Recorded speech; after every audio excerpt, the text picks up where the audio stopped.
अध्यक्ष जी बात कर रहे हैं, बैठो सर, लड़ाई लड़ने आए, सुकून से बैठो, कपड़े नहीं गंदे होते, लाठियां भी खानी पड़ती है, जेल में जाना पड़ता है। कोई चीफ मिनिस्टर हो क्या?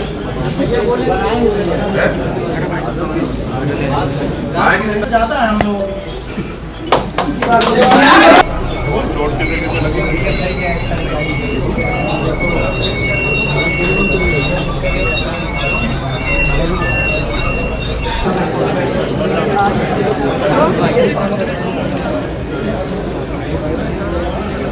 थोड़ा बढ़ गया तो ये वाला भी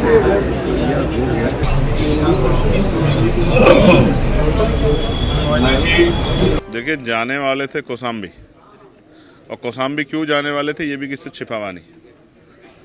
अभी भी हमारे परिवार से बात हुई, परिवार ने कहा कि आप आइए, मेरी बेटी की हालत देखिए, हमें न्याय दिलाइए। उनकी पीड़िता की मां से बात हुई है।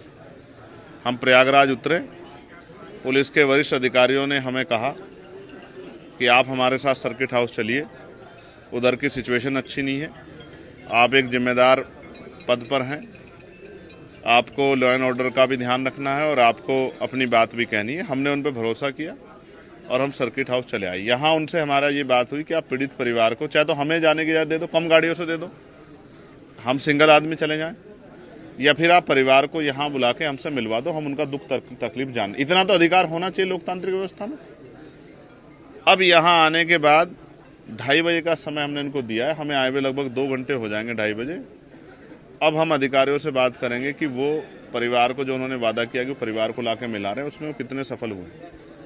अगर वो हमसे, उन्होंने वहाँ झूठ बोला, हमसे असत्य बोल के वो हमें यहाँ लेके आए तो कोई बात नहीं, हम ये मान लेंगे कि अब भविष्य में कभी पुलिस के अधिकारियों पे भरोसा नहीं करना, उनकी बात पे भरोसा नहीं करना, हम मान लेंगे, कोई दिक्कत नहीं है।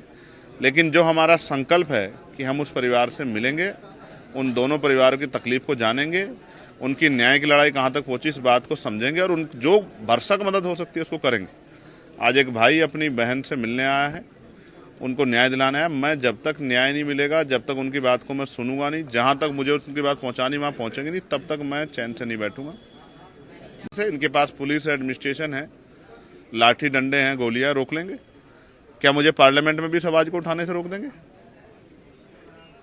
क्या? मुझे सड़क पे इस लड़ाई को लड़ने में क्या सिर्फ कौशाम्बी की लड़ाई प्रयागराज में लड़ी जा सकती है? लखनऊ में भी लड़ी जा सकती है। आप यहाँ रोकोगे तो हम जिस तरह से हमने 10 तारीख को लखनऊ में पहले एक आंदोलन किया था, इस बार फिर करेंगे। ये अन्याय के खिलाफ लड़ाई है, ये लड़ाई जारी रहेगी। ये संदेश के लिए मैं यहाँ बैठा हूँ और मैं ज़मीन पर इसलिए बैठा हूँ ये बताने के लिए क्योंकि हमारे सारे कार्यकर्ता ज़मीन पर बैठे हैं और शांतिप्रिय तरीके से अपनी बात रख रहे हैं। उम्मीद है पुलिस प्रशासन एडमिनिस्ट्रेशन हमारी मदद करेगा। अगर सिर्फ यहाँ सरकार की बात चलेगी और किसी जनप्रतिनिधि की बात नहीं चलेगी, किसी की सुनवाई नहीं होगी तो कोई बात नहीं।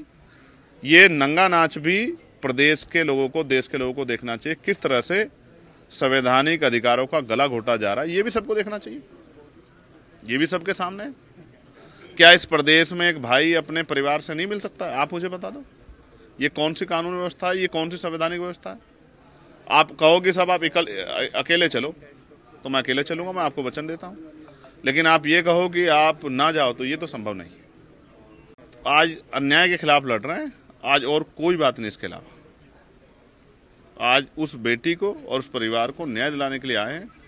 राजनीति हमारे लिए सेकेंडरी है, समाज हमारे लिए प्रथम है। हम बहुजन समाज में पैदा हुए, उनकी लड़ाई लड़ना, उनको न्याय दिलाना हमारे लिए सब कुछ चाहिए। हम कभी MP MLA बनने की लड़ाई लड़े ही नहीं। समाज ने कहा कि लड़ाई लड़ो, पार्लियामेंट का चुनाव लड़ाया, समाज ने जिताया, समाज की आवाज़ लोकसभा में उठा रहे हैं। समाज कहेगा कि सिर्फ सामाजिक लड़ाई तो ये करेंगे, हम समाज से बड़े नहीं। और आज हमारे दिल पे जो बीत रही है वो हम ही जानते हैं। हम जिस तकलीफ में इस बात को हम ही जानते हैं और हम इस पर इतना ही कह सकते हैं आपको कि आज ये फैसला होकर रहेगा कि क्या इस प्रदेश में कोई सांसद या कोई भाई अपने परिवार से मिल सकता, नहीं मिल सकता।